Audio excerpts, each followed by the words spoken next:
میں جب بھی نہانے جاتی ایک جنزاد مجھے نہاتے ہوئے دیکھتا۔ ایک دن اچانک واش روم کی لائٹ بند ہو گئی۔ اس کے خوفناک ہاتھ میرے جسم پر ہوش اڑا دینے والی خوفناک کہانی۔ آفس میں کام اتنا زیادہ تھا کہ میرا تھکن سے برا حال ہو گیا تھا۔ میں جانتی تھی کہ گھر جا کر مجھے خود ہی کھانا بنانا ہے۔ اب کھانا بنانے کی ہمت میرے اندر نہیں تھی، اس لیے سوچا کہ جیسے ہی باس چھٹی دے گا قریبی دکان سے پیزا لے کر گھر چلی جاؤں گی۔ گرمیوں کے دن چل رہے تھے، اس لیے اپنے وجود سے مجھے عجیب سی بو آ رہی تھی۔ گھر جاتے ہی ایک لمبا شاور لوں گی تاکہ تھکن کا احساس بھی کم ہو جائے۔ یہی سوچ کر میں اپنے آپ کو مطمئن کر چکی تھی۔ نئی نئی جاب ملی تھی، وہ بھی اتنی بڑی کمپنی میں کہ میری سیلری ہزاروں نہیں بلکہ لاکھوں میں تھی، اس لیے مجھے آفس میں اچھا خاصا ٹائم دینا پڑ رہا تھا۔ کراچی جیسے شہر میں آ کر کام کرنا میرے لیے بہت مشکل تھا۔ میں پنجاب کے ایک چھوٹے سے گاؤں کی رہنے والی تھی، لیکن پڑھنے لکھنے کا شوق مجھے کراچی یونیورسٹی میں کھینچ لایا تھا۔ جیسے ہی میں نے اپنی ماسٹرز کی ڈگری مکمل کی، یہیں پر میں اپنے ایک دوست کی مدد سے ایک اچھی انٹرنیشنل کمپنی میں جاب حاصل کر چکی تھی۔ گو کے خاندان والے اس بات کے خلاف تھے کہ میں اکیلی اتنے بڑے شہر میں جا کر نوکری کروں، لیکن میرے ماں باپ کو میرے اوپر پورا اعتماد تھا، اس لیے مجھے کسی اور کی پرواہ نہیں تھی۔ لیکن جو فلیٹ میرے حصے میں آیا تھا وہ بڑا عجیب و غریب اور ویران سا تھا۔ پھر اتفاق سے سامنے والا فلیٹ بھی خالی پڑا ہوا تھا، کیونکہ میرے ساتھ کوئی بھی پڑوسی نہیں تھا۔ لیکن کافی حد تک میں شہر میں رہ کر اپنے آپ کو بہادر بنا چکی تھی، اسی لیے مجھے کسی چیز کا کوئی خوف نہیں تھا۔ اب اس گھر میں رہتے ہوئے مجھے 2 دن ہی ہوئے تھے اور آفس جوائن کیے ہوئے بھی مجھے 2 ہی دن ہوئے تھے، اس لیے آج مجھے تھکن کا کچھ زیادہ ہی احساس ہو رہا تھا۔ پھر آفس کی گاڑی نے مجھے فلیٹ کے سامنے اتارا۔ میں نے دیکھا سامنے پیزا کی شاپ تھی، وہاں سے پیزا خرید کر میں سیڑھیاں چڑھتی ہوئی اپنے فلیٹ پر آ گئی۔ عجیب سی بو کا احساس ایک دم ہی دروازہ کھلنے پر مجھے ہوا تھا۔ جیسے ہی میں نے کچن کی روشنی جلائی، پلک جھپکتے ہی ایسا لگا جیسے کوئی وجود کچن سے اچانک غائب ہوا ہو۔ پھر اسے اپنا وہم سمجھتے ہوئے سر جھٹک کر میں نے پرس وغیرہ اپنے کمرے میں رکھا اور پیزا کو ٹرے میں رکھ دیا۔ پہلے میرا شاور لینے کا ارادہ تھا، اس کے بعد ہی میں نے پیزا کھانے کا سوچا۔ ویسے بھی بھوک بہت زیادہ لگ رہی تھی، رات کے 11 بج چکے تھے، ہر طرف سناٹا چھایا ہوا تھا۔ پھر میں نے اپنے کپڑے نکالے اور واش روم میں گھس گئی۔ ابھی میں نہا ہی رہی تھی کہ اچانک واش روم کی لائٹ بند ہو گئی۔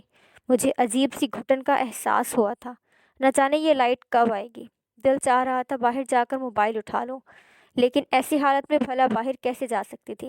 جلدی جلدی اپنے اوپر پانی ڈالنے لگی، لیکن اچانک ہی نل سے پانی نکلنا بند ہو گیا۔ میں پانی کے لیے ہاتھ پاؤں مار رہی تھی، اچانک پانی کیسے جا سکتا ہے یہ سوچ کر میں پریشان جلدی جلدی کپڑے پہننے لگی۔ ایسا محسوس ہوا جیسے کسی نے میرے جسم کو چھوا ہو، کسی کے بھاری ہاتھ میں نے اپنے جسم پر محسوس کیے۔ یہ احساس بہت خوفناک تھا۔ ایک دم سے میرے منہ سے چیخ نکلی تھی۔ میں دوڑتی ہوئی باہر آئی، الٹے سیدھے کپڑے پہن کر جیسے ہی کمرے میں قدم رکھا تو ساری روشنیاں جل گئی۔ اب بڑی حیرت سے میں ادھر ادھر دیکھنے لگی، فلیٹ پر تو میرے علاوہ کوئی بھی نہیں تھا۔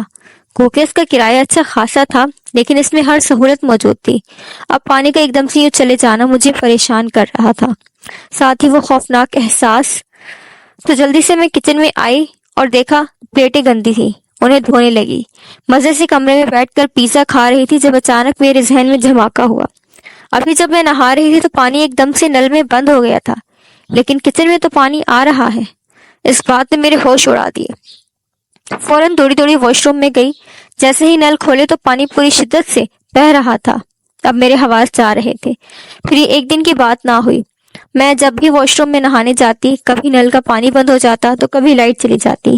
ایسے میں 2 خوفناک ہاتھ میرے وجود پر اپنا لمس چھوڑنے لگتے۔ یہ دیکھ کر میں پورا دن پریشان رہتی۔ اگر اس بات کا ذکر اپنے امی ابو کے سامنے کرتی تو شاید وہ مجھے واپس بلا لیتے۔ میں بڑی پریشان رہنے لگی تھی۔ کبھی کبھی ایسے لگتا جیسے اس فلیٹ میں آصیب کا بسیرا ہو۔ کیا مجھے وہ فلیٹ چھوڑ دینا چاہیے؟ دن رات ایسی سوچ میں گم رہنے لگی، کام پر بھی زیادہ توجہ نہ دے پا رہی تھی۔ جب ہی اشر مجھ سے ملنے آیا، اس نے ہی تو مجھے یہ نوکری دلوائی تھی۔ میرا پریشان چہرہ دیکھ کر کہنے لگا، کیا ہوا جویریہ، اتنی پریشان کیوں لگ رہی ہو؟ شکر تھا اسے میری پریشانی کا احساس ہو گیا۔ پھر میں نے وہ بڑی عجیب سی بات اسے بتائی کہ کس طرح نہاتے وقت مجھے میرے ہی ساتھ عجیب و غریب سا واقعہ پیش آتا ہے، اور ہر بار ہی ایسا ہوتا ہے۔ یہ سن کر اشر کی آنکھیں پھٹی کی پھٹی رہ گئی۔ وہ کہنے لگا، اتنی بڑی بات تم کیسے برداشت کر رہی ہو؟ کیا سچ میں ہی تمہیں کچھ ایسا محسوس ہوتا ہے؟ میں نے اس بات میں سر ہلایا، کہنے لگی، ہاں میں جب بھی نہانے جاتی ہوں ایسا لگتا ہے جیسے واش روم میں کوئی مجھے دیکھ رہا ہو۔ باقاعدہ مجھے اس کے ہاتھوں کا لمس اپنے جسم پر محسوس ہوتا ہے۔ تم یقین کرو بڑی مشکل سے 2 منٹ کے لیے واش روم میں جاتی ہوں۔ دوسرے دن چھٹی تھی، لیکن مجھے حیرت ہوئی جب اشر اپنے ساتھ ایک مولوی صاحب کو لے کر آیا۔ مولوی صاحب نے پورے فلیٹ کا جائزہ لیا اور پھر مجھے کہنے لگا، بیٹی اسے خالی کر دو۔ میں حیران ہو کر انہیں دیکھ رہی تھی کہ وہ بڑے پر اسرار لہجے میں کہنے لگے، اس فلیٹ پر آصف کا بسیرا ہے۔ یہ تو شکر ہے کہ تمہیں کچھ زیادہ نقصان نہیں پہنچا، لیکن وہ تمہیں اسی لیے ڈرا رہا ہے تاکہ تم اسے خالی کر دو۔ یہ پچھلے 10 سالوں سے فلیٹ خالی تھا، لیکن اچانک ہی آباد ہو گیا۔ اس میں ایک جن رہتا ہے، اگر اب وہ تم پر عاشق ہو گیا تو تمہارے لیے بڑی پریشانی کی بات ہو جائے گی۔ اس لیے بہتری اسی میں ہے کہ تم خود ہی اسے چھوڑ دو۔ اب میں بڑی پریشان ہو گئی تھی، میرے لیے اکیلے رہنا کافی دشوار تھا۔ تبھی اشر کہنے لگا، ٹھیک ہے میں تمہارے لیے کسی دوسرے فلیٹ کا بندوبست کرتا ہوں، لیکن اس رات شدید گرمی کی وجہ سے میں واش روم میں نہانے گئی تو اچانک ہی اندھیرے میں کسی کی خوفناک چمکتی ہوئی آنکھوں کو میں نے دیکھا، چیخیں مارتی ہوئی باہر آئی۔ اب مجھے پورا یقین ہو گیا تھا کہ مولوی صاحب بالکل ٹھیک کہہ رہے ہیں۔ دوسرے دن اشر سے کہنے لگی، کچھ بھی ہو بھلے مجھے کوئی ایک کمرے کا ہی مل جائے، مجھے اس گھر میں نہیں رہنا۔ شکر تھا کہ دوسرے گھر کا بندوبست بھی جلد ہو گیا۔ میں نے بھی اس آصف زدہ فلیٹ سے جان چھڑا لی، اور وہ احساس آج بھی میرے رونگٹے کھڑے کر دیتا ہے، کس طرح نہاتے وقت وہ جنات میرے وجود پر اپنے ہاتھوں کے نشانات چھوڑ دیتے تھے۔ میں کبھی بھی اس احساس سے چھٹکارا نہیں پا سکتی تھی۔ ابھی تک میں نے اپنے ماں باپ کو اس بارے میں کچھ نہیں بتایا۔ یہ بڑی عجیب اور خوفناک سی بات تھی۔ اب میں ترقی کی منزلیں طے کرتی جا رہی ہوں، اور جبھی ایک دن اشر نے مجھے پرپوز کیا۔ سچ میں ہی ہم دونوں ایک دوسرے کو پسند کرتے تھے۔ میں جانتی تھی کہ وہ آج سے نہیں بلکہ یونیورسٹی سے مجھے پسند کرتا ہے، لیکن کبھی کبھی وہ مذاق میں مجھے اس جس ذات کی یاد دلاتا ہے اور کہتا ہے، اگر وہ تم پر عاشق ہو جاتا تو کبھی بھی تمہیں اس فلیٹ سے نکلنے نہیں دیتا۔ لیکن میں اس بارے میں سوچنا بھی نہیں چاہتی، کیونکہ مجھے اس جن ذات سے بہت ڈر لگتا ہے۔